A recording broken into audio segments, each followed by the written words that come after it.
What's up, and welcome to Clarity for Parents of Athletes, bringing you stories from professional athletes about their parents and how they were raised. My name is Gabe from aclearmind.com.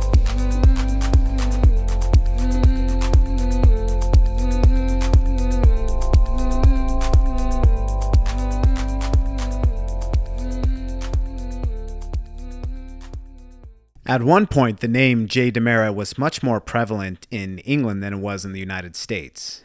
That's because Jay played college soccer in the US but wasn't drafted by an MLS team or even invited to the MLS Combine.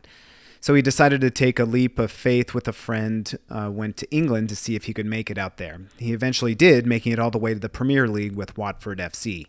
And not only that, he was named man of the match in the 2006 playoff game against Leeds, which moved Watford into the Premier League. And Jay also scored the first goal in that game. Eventually, he captained Watford FC, one of the few Americans who was captain an international club team. And he also made it to the U.S. national team and played in the 2009 Confederations Cup when the U.S. beat Spain on their way to the final against Brazil. And Jay also played in the 2010 World Cup in South Africa.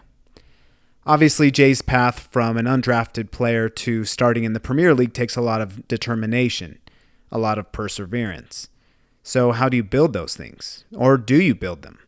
A huge part of that responsibility fell on the shoulders of Jay's parents.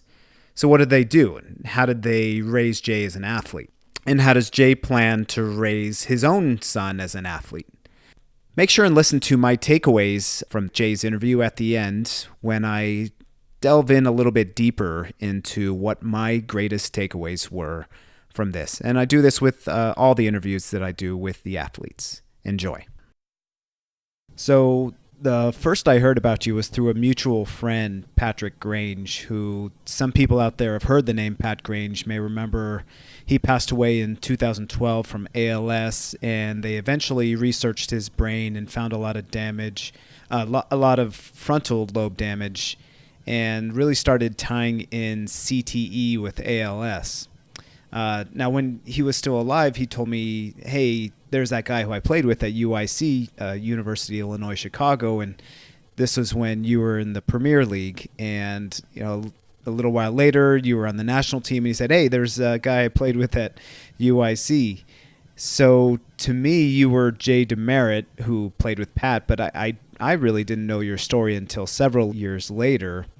And it's really an amazing story. I mean, I think every soccer player, youth soccer player specifically, should watch your documentary and know your story because you weren't spoon-fed whatsoever.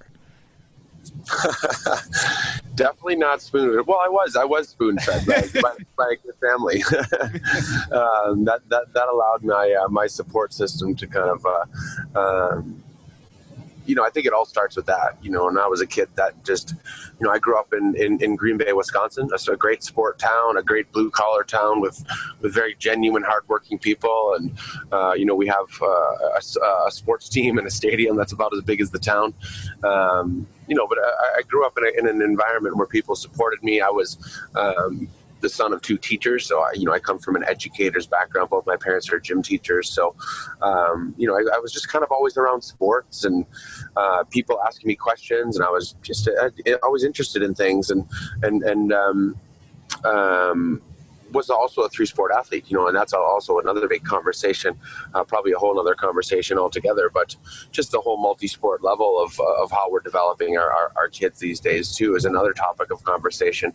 But I was one of the other coin where I was a three-sport athlete. I played basketball, soccer, track, and all of them helped with my development, and I always say about sports, it's not just the sport itself and the skills you get, but it's, who's on the court or on the field, what are the team dynamics, what are the communication exercises you get to do with 11 in soccer or 5 in basketball, or just your own self-talk, your one-on-one communication in track and field or any other individual sport that we go into. And I think when you divulge into what each sport gives you, for me it was definitely a well-roundedness both in my skill set but also in my mindset.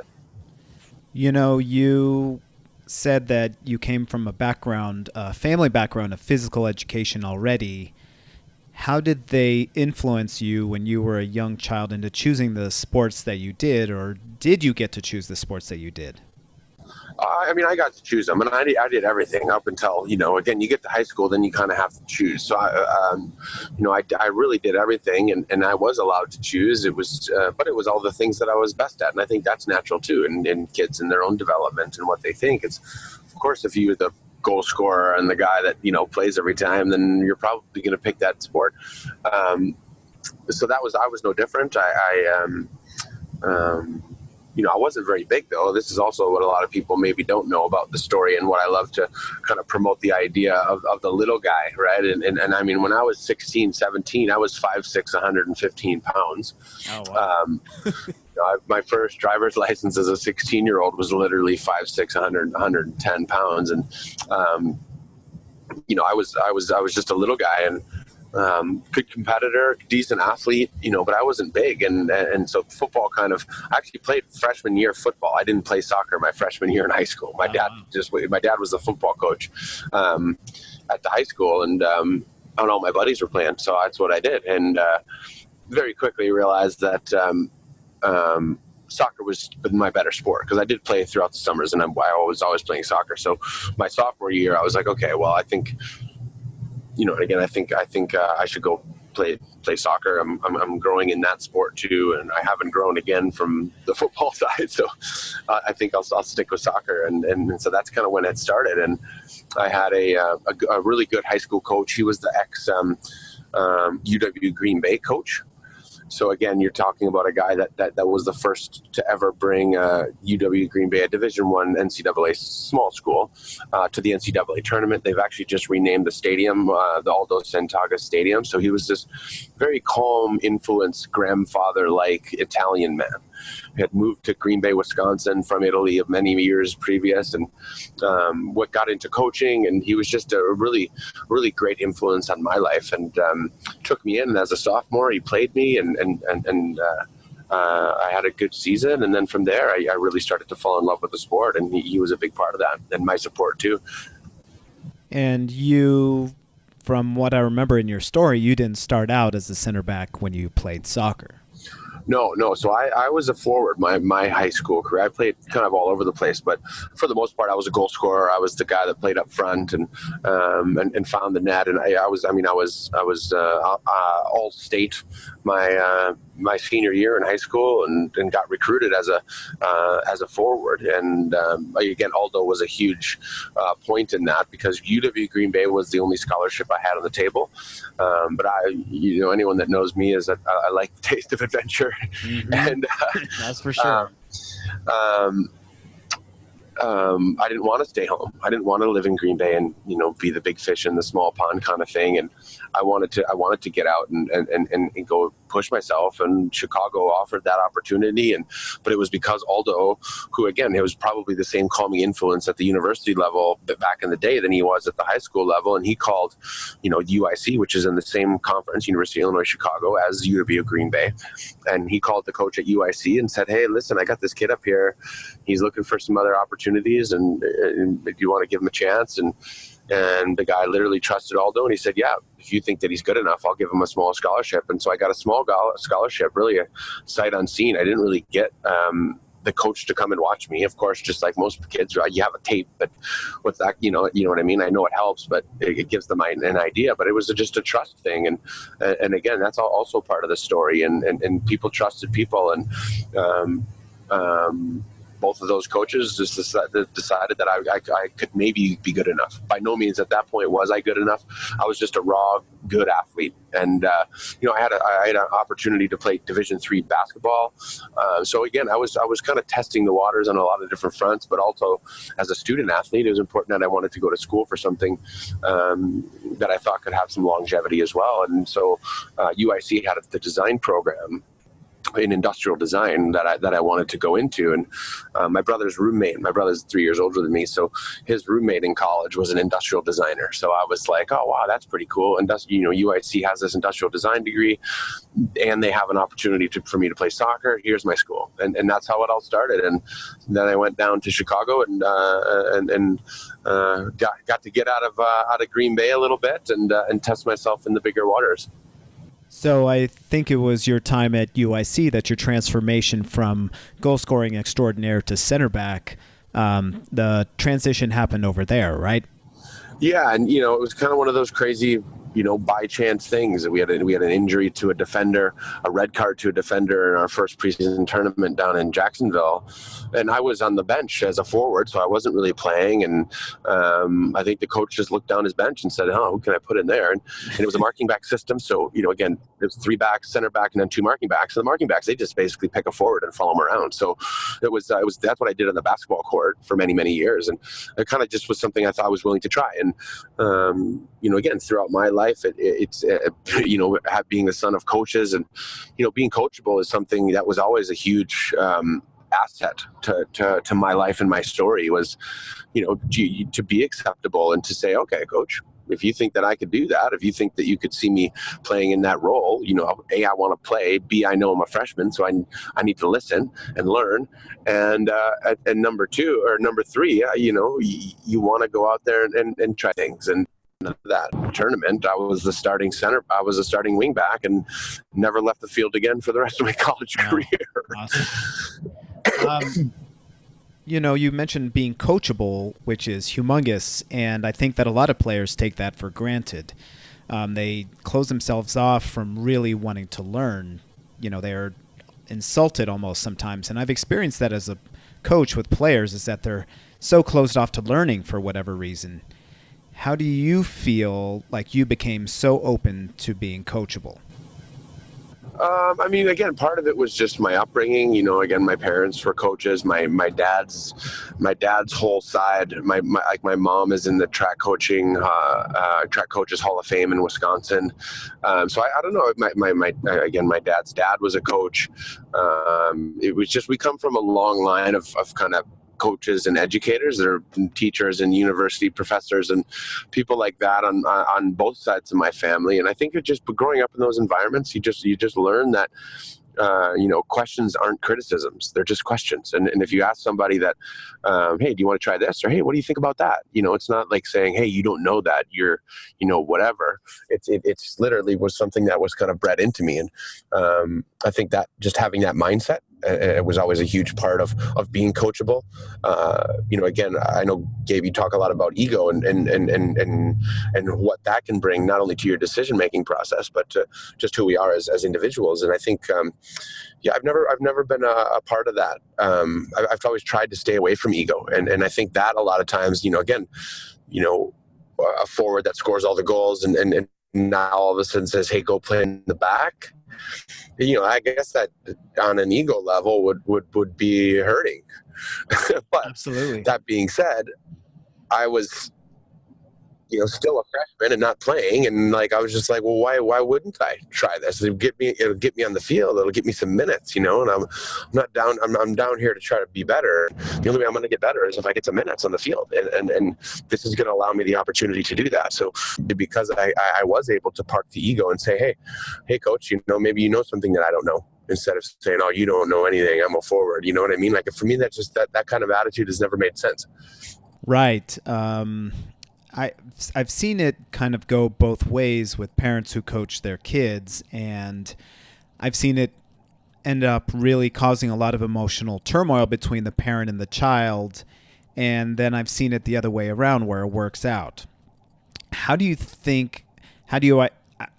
perceive your parents raised you to give you that, hey, you need to listen in order to learn, but not push you too much where it puts you off?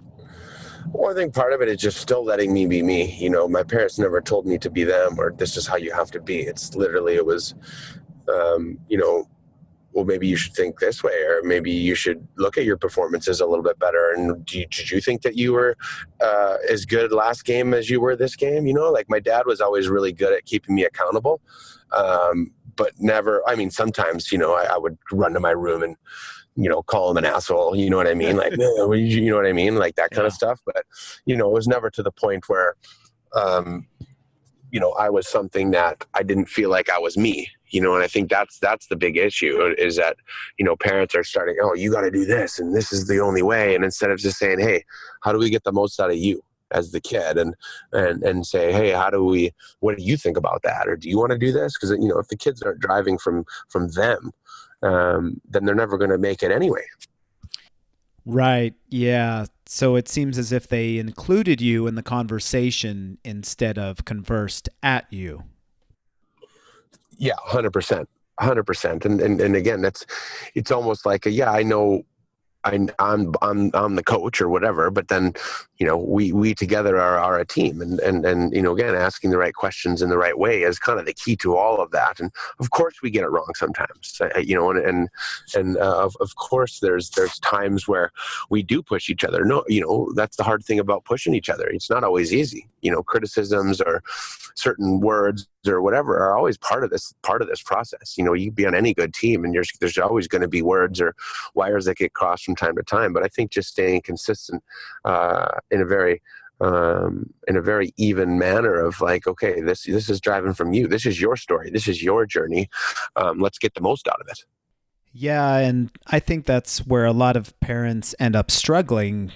And I always say parents are doing their best. They're doing their best with what they're equipped with at that time. But I think a lot of parents believe their child, that they're driving the car on their journey, you know what I mean? When it's really the other way.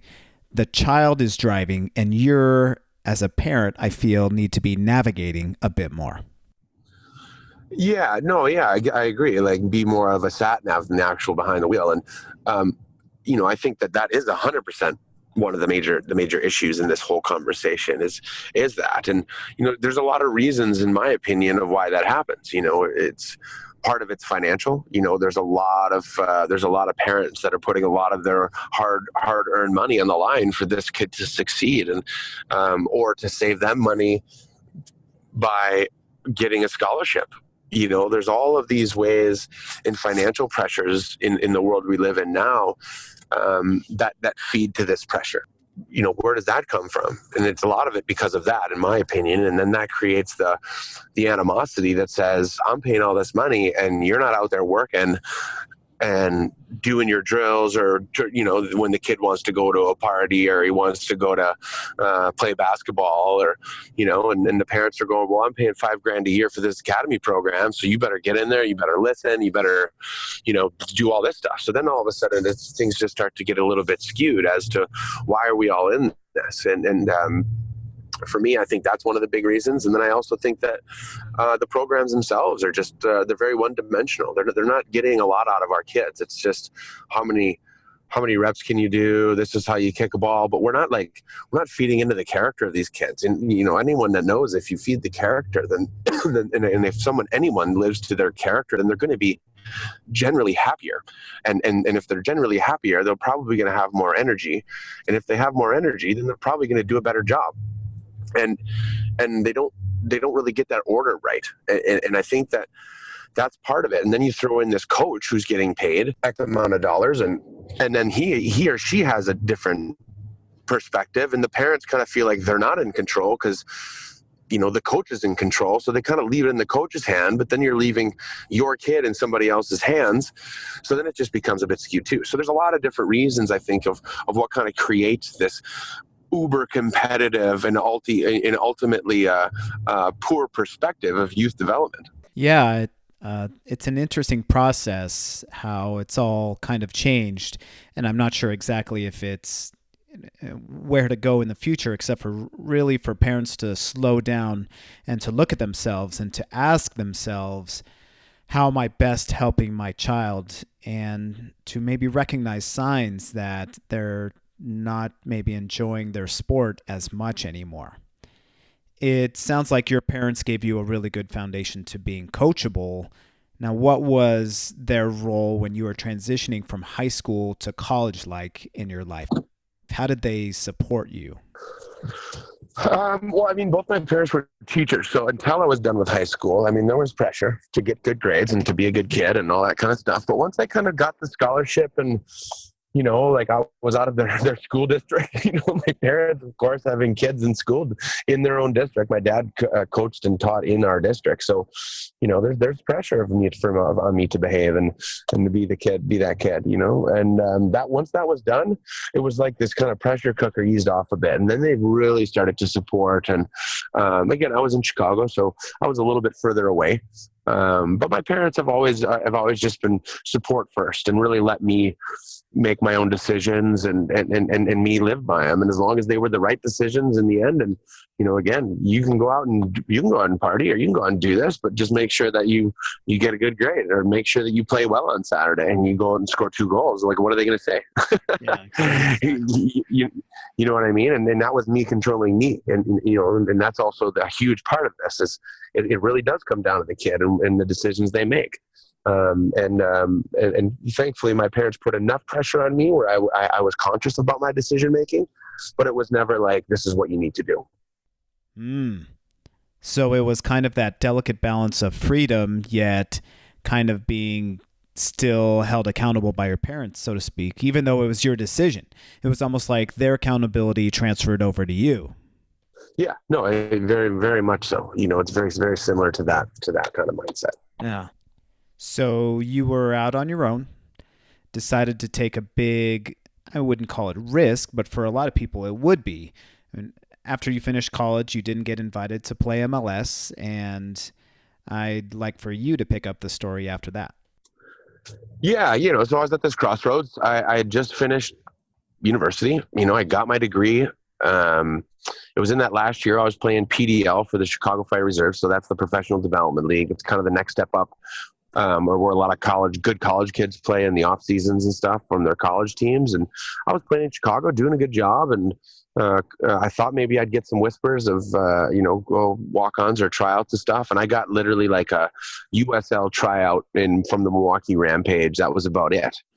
But again, in that PDL season, I played with an Englishman named Kieran Keane, who was going back to live with his mom. And he's like, have you ever thought about playing in England? He's like, your game would kind of match that, that kind of, England's kind of like a physical athletic game and all that kind of stuff where I kind of mirrored that as a player. And I didn't have that huge opportunity. I knew I had to walk on somewhere, but I still believed I was good enough. I think what a lot of scouts see is just what's on paper and what club and what instead of the person's story. And my story was, I didn't play soccer full time until I got to university. I changed positions my freshman year and became an All-American in 2.5 years. So, they didn't know that story. They didn't know that kind of rise. I don't think they just kind of saw my name as just somebody that went to a decent Division I school and had a decent resume on paper. And that wasn't that, especially in those days in 2002, 2003, that wasn't enough to warrant a draft pick. And, so yeah, I knew I'd have to do it the hard way. And again, touching on my adventurous side and saying yes to crazy ideas is part of my forte. And I just thought, well, I can go live in England and check that out. And I'll finish my school. So at least I have that to fall back on, and let's go. And that's kind of how it started. And we landed in the UK shores and started to go to, my first game was QPR Tranmere in the second division of the UK soccer pyramid. And I just thought it was the coolest environment. I'd never seen anything like it as far as a soccer game was concerned. And, 20,000 seat stadiums, but full and chanting and all this kind of cool environment. Everyone's at the pub beforehand and, all that kind of that soccer culture that we now have in America or North America. And that's been created now over the last 20 years. But England, that was created 100 years ago, 150 years ago, and to be a part of that was just kind of like this lightning strike in me and going, wow, I need to stay here. I need to make this happen. I need to start doing what's necessary to stay. And so, yeah, I started, I really picked up the training. I was ready. I was fit. I played 3 games a week at that time. I'd play Sunday league, which is like pub league. You bring your own nets and just mess around. Saturdays when everyone plays in their league. So that was playing in the 12th division, making 40 pounds in an envelope. I'd get it in cash. And that's how it started. And that first season, I was still green and raw and didn't really have it figured out. But by the end of that season, the good thing about England is that it's a pretty concentrated place. It's about the size of one U.S. state. So, there's a lot of players and a lot of teams. But if you're good, if you be seen, and usually someone at some level will have played professional before and know what it takes, or know that a player could make it. And that's kind of when it started to happen. So after about a year, I was like, okay, well, who is this kid and what's he doing and what team's he on and why didn't we get him a trial somewhere? And that's kind of how it all started. And and I had a couple opportunities, and every time I got these little opportunities to improve. So I went from the 12th division to the 9th division, and then on the 9th division team, I played against Watford, who was in the 1st division at the time. And Watford, just again, had timing. I happened to play well against their first team in a friendly. And after that, the coach was like, we don't have any money to buy any players, so we're looking for non-league players and maybe taking a chance on a few people. And what's the deal with this guy? And that was kind of it. And they took me on trial, and I played with the reserves. And I mean, the craziest story, and again, you talk about opportunity and making the most of it. And again, that's basically the MO of my story is, you come in through the back door and you have these very few opportunities to get to these next levels and springboard yourself into the next stratosphere. And, I didn't have time to make those mistakes. And, I got to play against a team for Watford. So I was playing for the reserve team and hadn't played with their first team yet. Or, reserve team guys are literally like the youth program guys, 17, 18, 19-year-olds, and then like your second string guys that don't really see the field too often. So I'd have some good training sessions. They were liking me, but then the next day, the coach called me in. He's like, hey, come to our last preseason game. It's for the first team, but the stadium will be full. We're playing against Real Zaragoza, La Liga team. Come, we'll try to get you involved. So I'm thinking, easy. I'm thinking I'll get to sit on the bench, or I'm thinking I'll get to like walk in the stadium or walk out with the team, or, get my real first taste of what, professional soccer is all about at the highest level. And literally I walked into the locker room, and I was in the starting lineup. And, again, these are with 10 guys I'd never played with, let alone trained with. And it was kind of one of those times you recognize that as your opportunity. Yes, you're kind of crapping your pants a little bit, and you're going, wow, this is, you kind of, again, you could go internal and say, what's this coach doing to me? He's setting me up to fail and all this other stuff. But, for me, one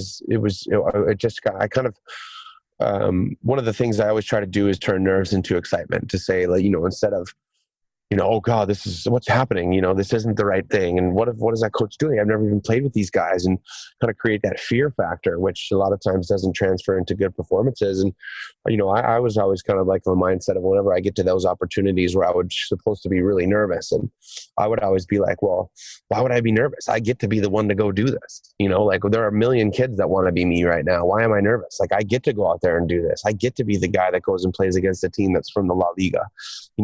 So that gets me excited, and that gets me pumped up to be like, all right, let's go do it. And that's what I did. And after a pretty interesting conversations with myself in the bathroom, saying, getting my mind straight, and,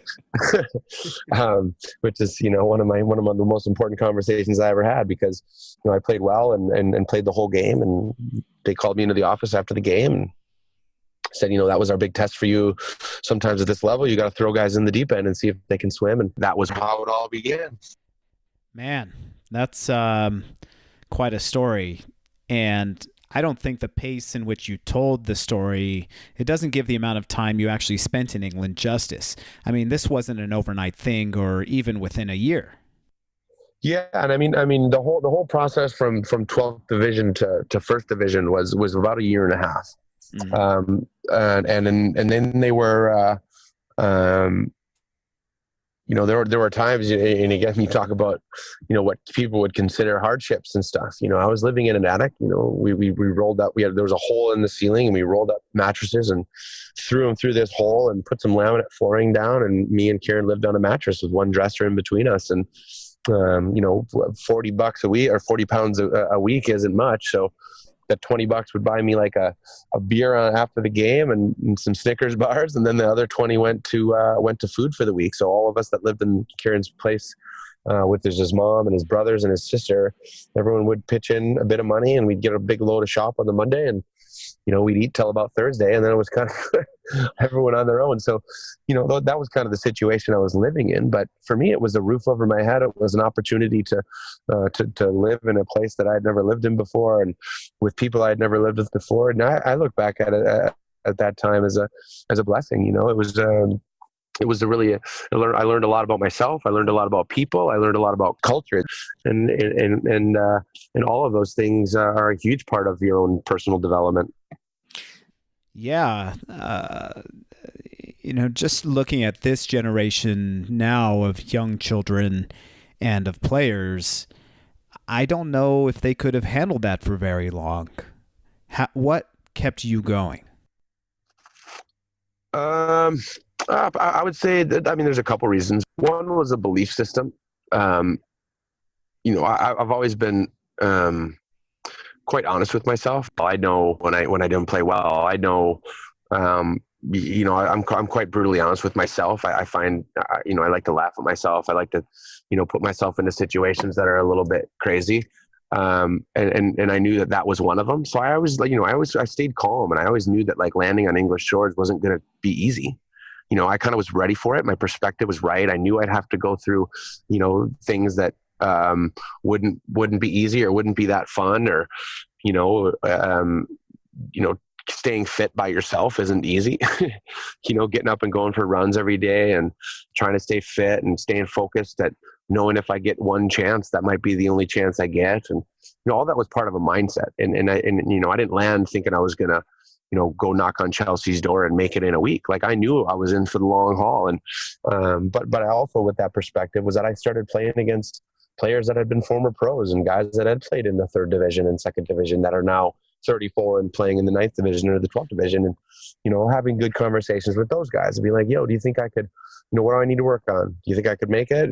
Or, if I work better on my passing out of the back, and, they're like, yeah, dude, you're as good an athlete as I've seen. As long as you can, learn how to be a better defender, or learn how to communicate better, to organize your team as a center back, all those conversations are ongoing, and I was one of those people, again, that grew up with educators and asking questions and going, hey, well, or then I go to design school, and, being a product design student and an industrial designer is all about asking questions and having a design mindset of there are no wrong answers, and it's all about trial and error and learning and evolution. And, I was built into that through my education as a university student. So all of those things were in my brain, and all of them attributed to that idea and that mindset of, this is fun. This isn't hardship. This is culture. This is me, playing against guys that played against Arsenal 3 years ago, and I'm kicking his ass that game. You know what I mean?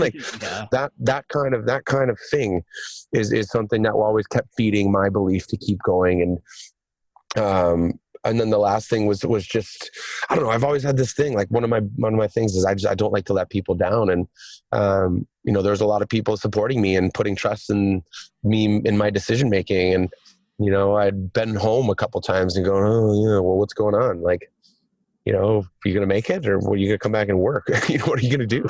You know what I mean? And I didn't want to let those people down. And ultimately, I don't want to let myself down, because I really believed that I was good enough. And, again, that's where it starts. And, it starts with belief. And, I run a youth program now, and that's the number one pillar is belief. And if you don't believe in it, then you shouldn't do it. And, if I wasn't living to that principle, then I wouldn't be able to tell my story. And, I always believed that I was good enough, and it was all based on my own humility and honesty and understanding that I knew needed to work on certain things, but I was getting better, and I was waiting for that chance. And I knew that if I got that chance, I needed to be ready, and all that stuff happened. And all of that stuff was what came to fruition too. So, that was also part of it.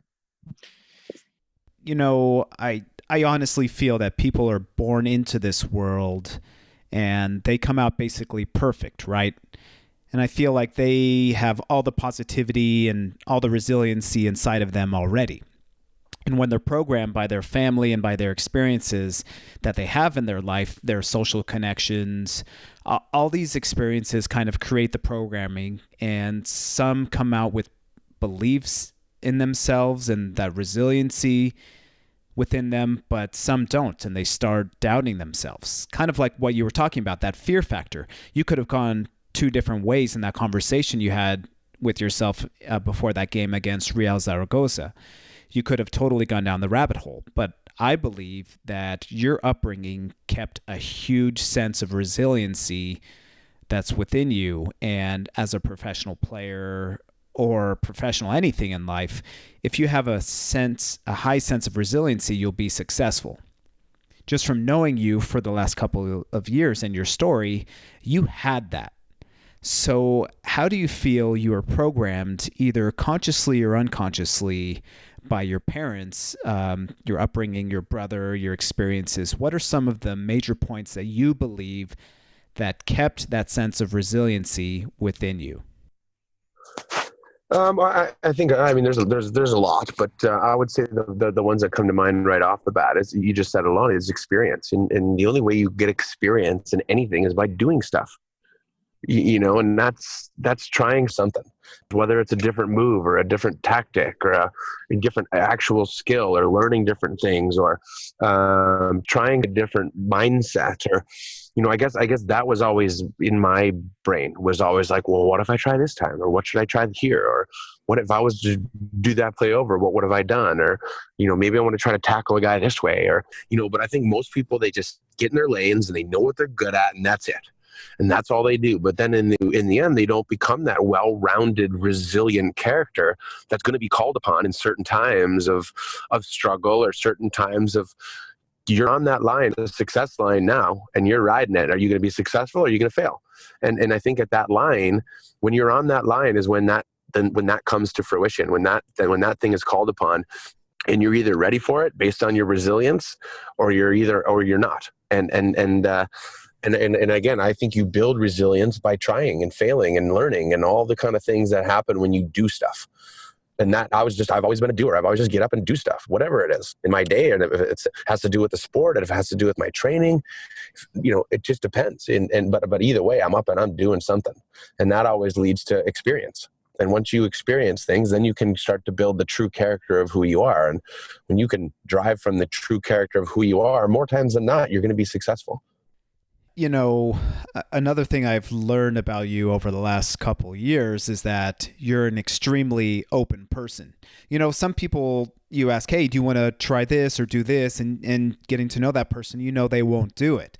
But I've never gotten that sense from you. You're truly open to whatever it is. Oh, yeah. You know what I mean? I'm all in. You really are. And it seemed like, talking to you today, that your parents kind of engaging with you in conversation and not lecturing you necessarily too much, although I'm sure you received some lectures along the way. But it seems like the fact that they really included you into conversations led to you kind of critically thinking about yourself and your life, which led to being open. Very much so. And, I think we touched on it earlier. And I think the greatest thing that my parents ever did was just to let me be me and do my crazy stuff and think about things and be like, what, you're doing that, or you're going here? Like, oh, okay, Jay. You know what I mean? Like, that's usually how the conversation went. And it was like, all right, well, just don't make me say I told you so, or something like, you know what I mean? Like, stuff like that, where we're not going to accept responsibility for this. You know that you're taking this, but we're just supporting your decision. You know what I mean? Like that kind of thing. And I think, again, and that allowed me to do it. But again, because I knew myself, because I knew what I was capable of, because I believed in what I was capable of, more times than not, I got it right. Or I said I could do something and I went out and did it. And again, then my parents just shrugged their shoulders and go, good job. Yeah, I mean, so many people are programmed to not believe in themselves, but, I think your parents did you justice in the way that they communicated with you, because that set the tone for you wanting to explore and be free, and they gave you that freedom, which led you. And I also think, like, imagine, and again, this just happens all over the place. Imagine if I would have finished high school and my parents wanted me, again, selfishly, to stay home and go to UW Green Bay.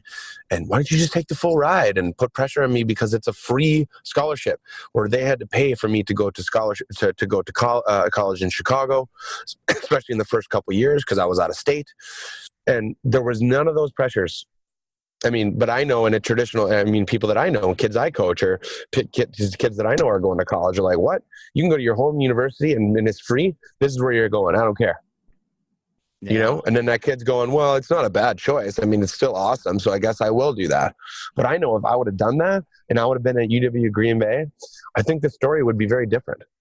Oh, absolutely. Yeah. But again, it's part of that influence of my parents to be like, oh, you want to go to Chicago, Jay? I want you to be here. I'd love to have you and be able to watch every game because it's in Green Bay where we live. But we understand that that's not you. So we can't wait to come to Chicago and watch you. You know what I mean? Like that's the kind of support that I needed for sure. And it literally was the beginning of that journey. Wow. And that journey took you to the Premier League. Amongst other things. Yeah, it was, and before you know it, you're a leader of a team. And, you know, I got to play in the playoff final just in my second season and scored the goal and was man of the match of the championship game, the most lucrative game in professional sports. And, you know, again, thrusting myself into these environments to succeed. And then all of a sudden you find yourself succeeding. And, but again, the humility and the honesty to say, okay, you've just succeeded. Let's not get out of this comfort zone. Let's understand that, you know, you're only as good as your last game. And, you know, each level I got to, the more I kind of started to refocus on what that new level required in order to be successful. And instead of, you know, leaning on what got me to the last level. As I started to evolve into my career, that was also the next part of the mindset. Now I'm a professional contract, and you could take it easy and say, hey, I made it. But for me, I'm like, I just got a professional contract. It's a year contract. So that's basically, I got a year to prove to these guys that I belong. So then like the whole work ethic, it got even harder. So I worked even harder and I asked even more questions and all that kind of stuff because I wanted to stay there so badly. Oh, I love how motivated you naturally were to move forward and not be complacent. Like, okay, I'm in the Premier League now and I made it and now I can coast. Like, this is where I want to be. But you kept that hunger going within yourself, and that led to the national team and more.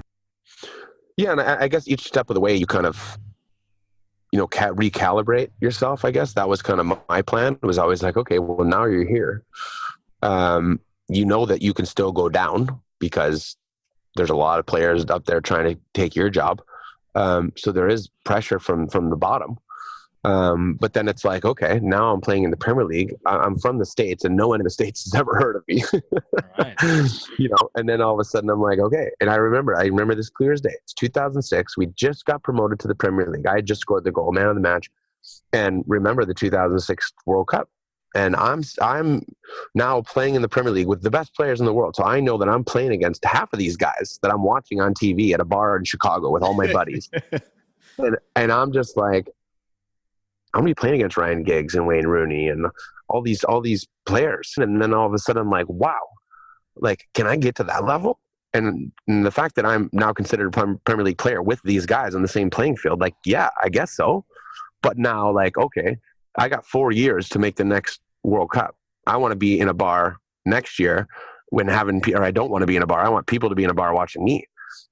So again, that's a whole new mindset of like, okay, now what's required in that? And, you know, it's hard to play for your country if you don't play for your club. So first off, let's make sure I play well for Watford. So, you know, that's things I can control. How do I play well? First, I got to stay healthy. Second, I got to be a good leader. And I was starting to develop into a leadership role. And, you know, and then you got to be consistent. And then from there, you got to contribute. And if you're not starting, if you're not contributing, then you're not going to really be in the mind of a national team coach. You know, I don't care where you play. If you're not playing every week for your club team, it's going to be hard to get chosen to go play unless you're playing at Real Madrid or something like that, where, you know, the best in the world are in front of you. So, you know, I knew that I needed to play.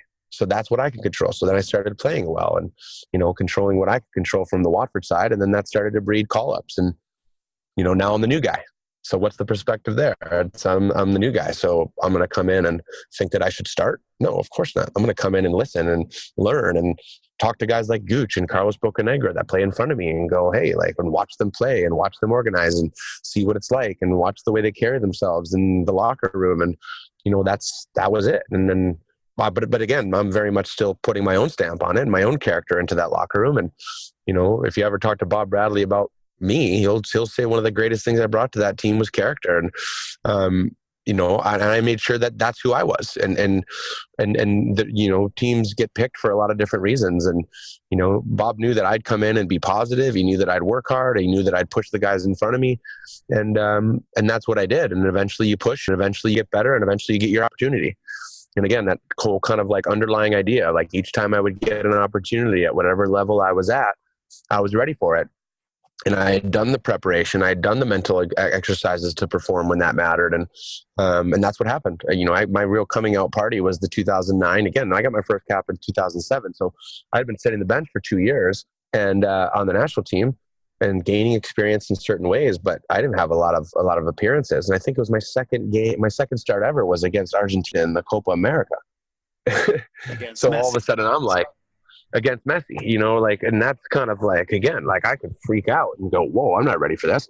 But I was ready for that. And I wanted that opportunity to show Bob that I could play at that level and so I played in that Copa America. And then 2 years later, I sat on the bench for a while. And then 2 years later, Bocanegra gets injured and we go to the 2009 Confederations Cup and we play Italy, Brazil, Egypt, and then, lose to, and then play Brazil again in the final. And I played all those games and, with the World Cup looming in the background, I was like, okay, I need to make sure that I make this summer count because next year is the big summer. And I got the opportunity that Confederations Cup, and credit to Bob Bradley. He, once Bocanegra was off the injury list and for those final 2 games against beating Spain and then again losing to Brazil in the final 3-2, he didn't put Carlos back in my position. He put Carlos at left back and kept me in the center with Gooch. And, again, the coach stuck with me. And for me, that's always a big part of my journey was like having coaches believed in me. And, Bob to stick with me there gave me the confidence to think that I belonged there. And then I started to grow as a leader in that group. And, by the time the World Cup came, I was, I was a deserved starter, I thought, and played well with Gooch and Bocanegra to my left. And, it just seemed to work, that back four and Cherundolo on the right. And, I value those days. I loved playing with those guys and we were good. We were a good back four and we worked together because all of us brought something different to that back line. But we all helped each other and it showed, think about the victories we had with that back four.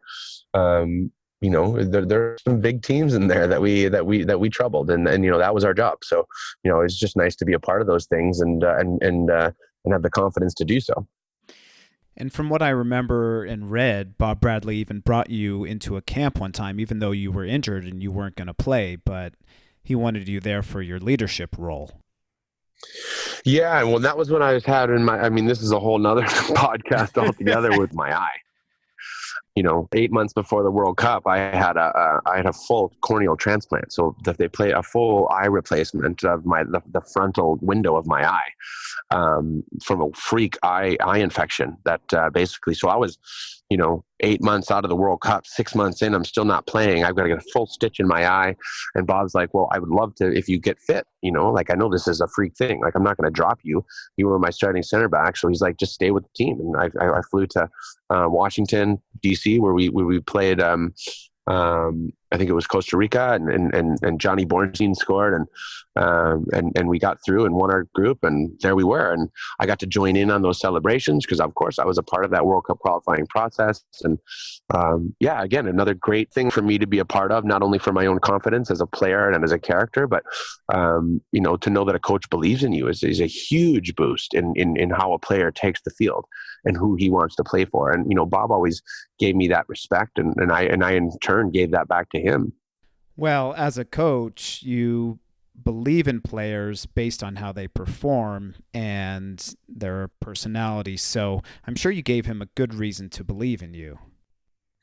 Well, I think Bob's words in a documentary, and I think I heard him on a podcast the other day. It was just about how there's just what he's learned over the years is that in coaching it's just character, and it's what 11 guys or 15 guys can bring us the best result at the end of the day based on the roles we play on that given day. And I was happy in any role I got to have on the national team, and especially the starting role when I got to go out there and battle against the best players in the world. And I think Bob just quotes me as someone that just always would give him this like smile and a wink to say, I'm ready. Like, let's get out there and go. I don't care who I'm playing with. I'll have that fearless attitude to go out and fight for this team. And I know that that's what Bob appreciated most about me. He knew I wasn't the most technical player in the world. He knew I couldn't go out there and be PK out of the back, but he knew that I could go out there and fight against a guy like Messi and do a good job. And that was me. You know, I knew myself and I knew what I was capable of, but I also knew that I wasn't PK either. And, you know, I think, again, just living to who I was on the field was something that I always just stuck to, and just do what you're good at and be good enough at the things you're not good at, that it's not going to make you a bad player. Yeah. What was, you know, I want you to do your best to pinpoint it to one thing. What was the biggest thing that you learned about yourself on your journey? I guess the thing when I break it all down and I say my message a lot to the youth program, and this was me kind of breaking it down into the 4 pillars of like my journey was about these 4 things. And it was about, you know, first off, it's belief. Like, if you don't believe in yourself and what you're doing, then don't do it. And so for me, I always had belief from the start. And then from there, it's a respect system. So, you know, respect is number 2. And respect isn't just for yourself. Respect isn't for your teammates or your support system. Respect is also for, you know, the place where you are, or the culture that you're in. And, you know, if I didn't respect the English culture when I landed there and I became this brash American and thought he could walk into clubs and make it, I wouldn't have made it. But you know, there was respect level on all sorts of things. So once you believe in it, and then you live by a place of respect for your other humans and also for the places that you are, you know, again, that continue that journey. And then the third thing is work ethic, you know, the ability to get out of the bed and work and do things you're not comfortable with, and get yourself out of comfort zones and try things you've never done before, and take on, you know, your weaknesses and practice things that aren't that fun or you're not very good at in order to get better. Then you're going to give yourself an opportunity to succeed. And, you know, the work ethic breeds these opportunities. And then within that work, it's not always easy either. And that's the hard part. That's the crappy part that you're like, oh God, I don't want to do this again. And that's where the 4th thing of positivity. So that positivity is the last pillar. That is kind of like in these times of struggle, or times where I'm sitting in an attic looking at the ceiling, you know, with a can of beans downstairs and some toast for my dinner, you know, positivity. This is, well, at least I'm here. At least I'm getting to be in London and see Wembley out my window. How cool is that? You know what I mean? I can eat beans on toast. Who cares? There's people that don't even get that. You know, and that's perspective and that's positivity. So I think those 4 things throughout my journey, I live by and always live by and continue to live by it. You know, belief, respect, work ethic, positivity. And those 4 things have always been the secret to my success. Keep those 4 things in line and be conscious of the fact that you're doing all those things. And more times than not, you're going to come out on the good end of the stick. And that's kind of, for me, what I live by every day. And now you're trying to help children see that perspective through your camp and through different work. Yeah, well, I think one of the main things I do with the Rise and Shine program, and Rise and Shine is mainly a teenager program. You know, I've learned throughout the years of working with all sorts of youth is that teenagers get the most out of me. You know, I can talk to them like I want to talk to them. I can ask them questions that I want them to cerebrally understand. And then they can look at me and understand what I've gone through a little bit easier than telling an 8-year-old how to, you know, believe in drive and, you know, in consciousness, you know what I mean? Like, for me, I love coaching kids at all levels, but for me, like, as far as the programming and me now having an influence on that programming and using my story to create that program, that's literally what I do. Is I create the Rise and Shine story into a program. So we use the multifaceted approach of design, and we create things, or, you know, learning about nutrition, and, you know, we have a nutrition program built within that. And, you know, I believe in the well-rounded kid, and because I was a well-rounded kid, and that is what attributed to my journey and the success of it, was that I was able to find situations that I didn't find hard because I had done hard things before. I was in a place where I needed to be creative, but that's fine because I was creative. I was creative before. I needed money, but that's okay because I've already worked 9 jobs in 9 different places, and I know what it's like to go and earn a buck and make sure that I can pay my way in a certain way. And, you know, all those well-rounded things that I learned throughout my journey, again, which is very, very different. 99.9% of journeys to professional soccer in North America don't go my way. They go the other way. but I always knew my story. I always knew my character, and I lived by that. And and that I think is the key to all of it, is just living to your truest character and getting to know yourself as soon as you can. And that's what my program tries to do with these teenagers. It's okay. I'm going to ask you through 4 days of camping out at my place a million questions, and I'm going to show you different things. And if I can't tell you about professionalism, then here's this acupuncturist, here's a designer, here's an entrepreneur, and here's a chef, all that are pros at what they do, and they can tell you about their life. And then all of a sudden these kids are like, whoa, all these things are awesome. What if I do all these things? Well, imagine the person that I can be. Imagine the professional that I can be. And that for me is the goal, is to create that mindset, not to create a professional soccer player. That well-roundedness, I really applaud you for doing that, because it's so crucial. So many kids get caught up in, this is what I do and I'm only doing this, and their parents push them and they say, we're just going to do soccer. And it's unfortunate that so many kids are forced into one sport so early in their lives, more and more these days. Your camp is just amazing. It's not just a soccer camp at all. I mean, what they get out of it to develop their person is just incredible. And eventually what we want to do is create an app that anyone can participate anywhere. You don't have to fly to Pemberton and live in the mountains with us for 4 days. Yes, that's the truest version of it all. But for us, it's about, creating a youth program where kids actually want to participate, and we can create rewards that make them want to participate even more. And that's, following a recipe, cooking it, taking a picture, posting it on your page, and then you get a badge. And then every time you get a badge and participate by reading an article or watching a video or doing things, you're earning points to do something rad, like fly to Real Madrid games, or a 20-minute mentorship session with Steve Nash or Carlos Bocanegra. These are the types of experiences we want to create. But this is down the line. We're in the process of doing all these things. But over the last 3 years, I've really developed this program into something that we're proud of. And again, my wife, she won an Olympic gold medal in skiing for Canada. So together we have very different stories, but together we also have two very powerful stories of success in our journeys. But between that, so if we can help share our journeys along with all of these other mentors that we bring in through our mentorship program, then I think we're giving these kids at least a half chance to figure it out. And my biggest thing with youth development is that these kids aren't figuring it out because they actually don't know who they are. And because we're not creating programs to make them understand that. We're creating programs to make them be something, and that's a actor or a musician or a athlete. And that's like, well, I've been in this program since I was 12, and this program tells me that 99.9% of my day has to be focused on this sport or this thing or this skill, instead of going, hey, go out and do this and go out and learn how to do that. And when you get home, you can cook yourself a meal. And then all of a sudden at 18, 19, 20, when this person is on their own, making their own decisions, they go, well, I know this about myself and I know that about myself. So this is not a good decision, but this seems like a pretty good decision. And that's what I want to do, because I'm conscious enough to know what I like and what I do. And then all of a sudden they're making those decisions, and then they're being successful because they're actually doing what they want to do. And then all of a sudden, they go out and they're happy. Imagine that. You know what I mean?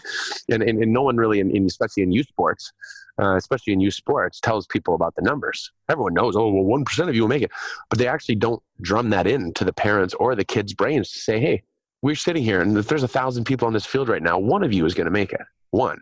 What are you other 999 going to do? Are you ready for what you want to do? Do you even know what other skills you have?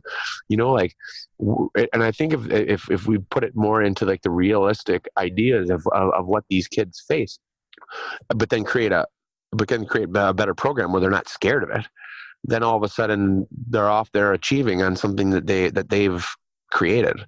But unfortunately, kids aren't really creating their own stories that much these days. Yeah, they're just fitting into a mold. Yeah, you're right. That somebody else is creating. Yeah. Yeah, we need them to flourish and be creative and to be able to use their innate abilities that they have. 100%. And that's the thing, is that unfortunately, I fear that most of those kids don't know the abilities that they have, because they've never done enough to understand what those abilities are, or gone through enough resilience or adversity, or even just experience alone to understand that this is who I am. This is what I like. This is, this is what I want to drive from in order for me to be my own success. And we're always driving because of different perspectives or for someone else's priority when it should be ours. And it just seems as though they're not driving from themselves. Yeah. So you're a dad. You have a son, Oaks, almost 3, right? Almost 3, yeah. It'll be 3 in end of November. Yeah, so with everything you've learned along your journey and with the children that you've worked with at your camp, how are you going to approach when he starts getting into sports? How are you going to approach your relationship with him? Hopefully hopefully with the same mindset for me. It's his journey. I'm just here to help based on my experiences, and that's, I will push him to do everything. I'm not going to push him to be one dimensional. That's for sure. But I will also push him to be him. I won't push him to be me. And that's kind of what the interesting part is. Like my wife and I talk about this all the time. We're in this rare position where we're going to be in a land of youth sports with parents that are putting so much pressure on their kids to be Lionel Messi or LeBron James. And when that our kid is going to have that pressure regardless because his parents are a World Cup player and an Olympic gold medalist. So he's going to have that pressure regardless because everyone's going to think that he's going to be us. But it's going to be our job to take that pressure off him, to make him understand that he doesn't have to be us. He doesn't have to be a high performance athlete. He can be whatever he wants to be, as long as he's driving from it, it's our job to provide him the best opportunity possible for him to do that. That's awesome to hear. So many parents have kind of this ideal and these expectations of what they want their child to be like in sports. But I think it's rare that people will just completely trust in their process. I think they do eventually over time, but it's more at the beginning stages of their sporting career that the parents get really pushy. Whenever I walk by a soccer field and it's, maybe like a U6, U7, U8, U9 game versus a U17, U18 game, the way the parents are speaking to the kids is completely different. They're so intense and loud the younger the kids are. You know what I mean? That's where the pressure comes in.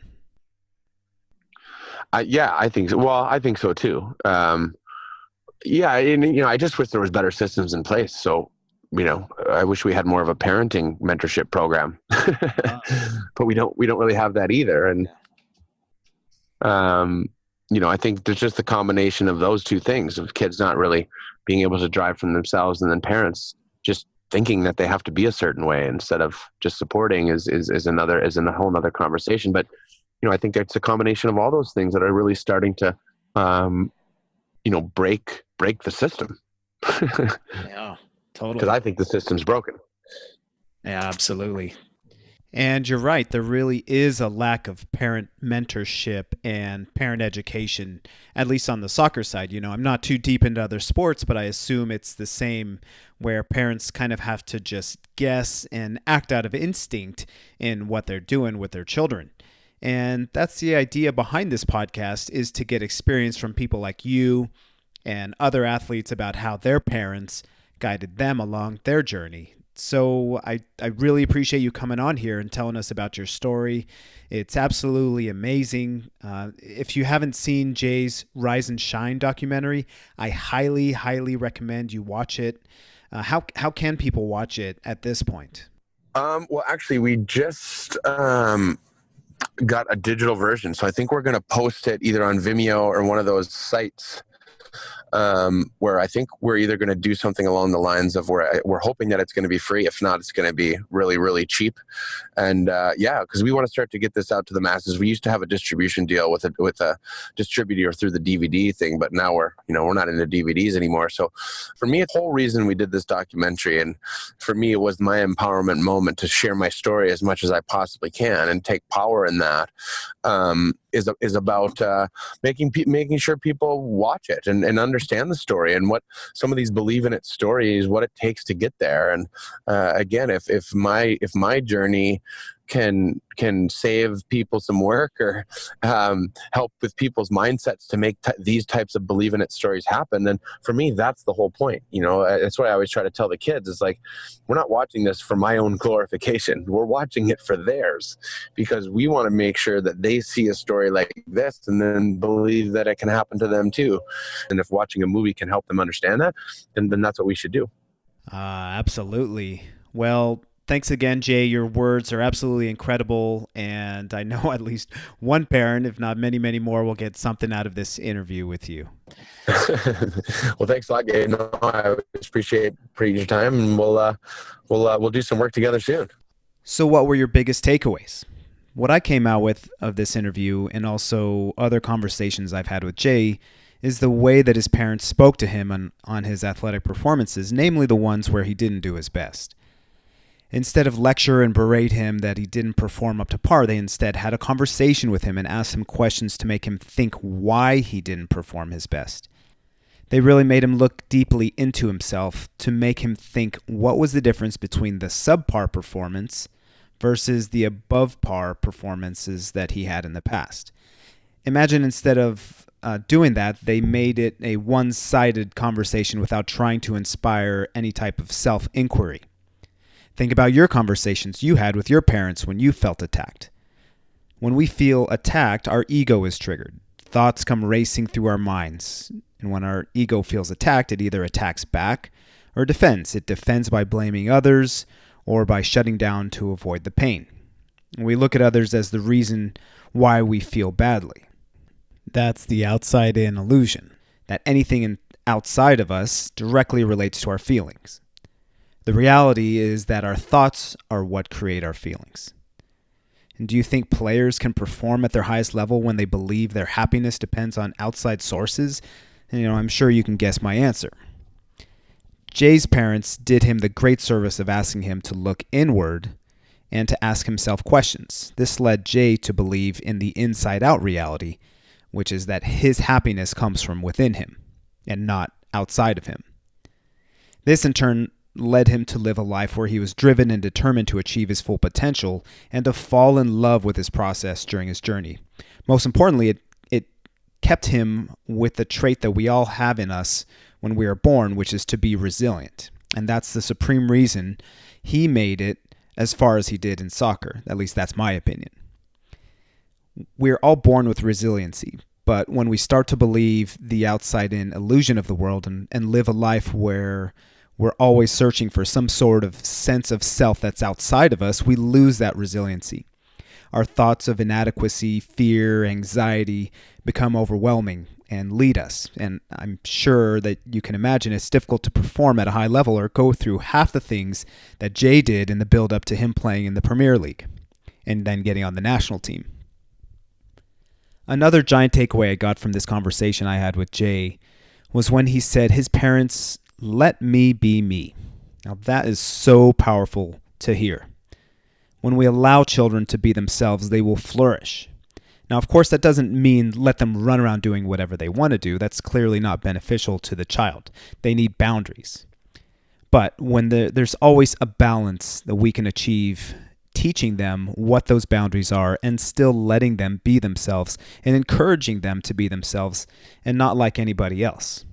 When we want children to be something different than what they are, we're comparing them to something or someone else. Now, why do we feel the need to compare our child? Well, it has to do with the ego. Remember, the ego wants and needs to feel a sense of importance, a sense of superiority, or even has an extreme fear of being inferior in any way. Now, how we relate to anyone, especially our children, is a direct relationship with how we feel about ourselves.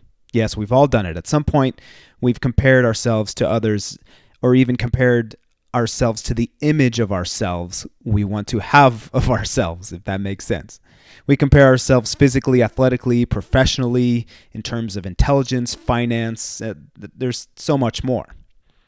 Then we naturally, because we do that, then we naturally compare our children to other children we see, whether it's physically, academically, athletically, whatever.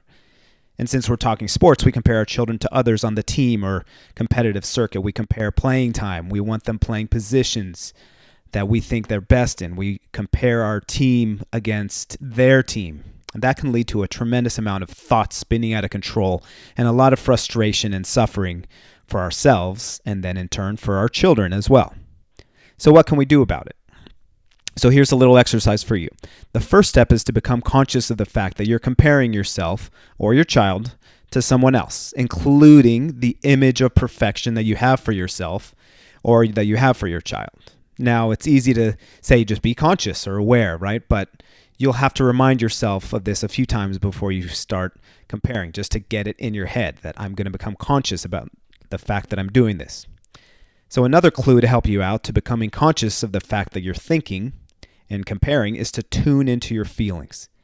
If you're feeling a quote-unquote negative feeling, that's a good reminder that you're thinking something unpleasant, and that's where the suffering comes from.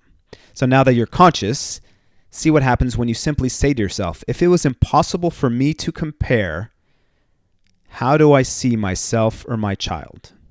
Again, if it was impossible for me to compare, I could not possibly have this thought to compare myself or my child. Now, how do I see myself or my child when I realize I can't think that way? I'd love to hear your feedback. As always, you can email me at gabe@aclearmind.com or connect with me through social media, which you can find links to on my website at aclearmind.com. Thanks for listening. I'm Gabe Nocer. Much love to you and many blessings.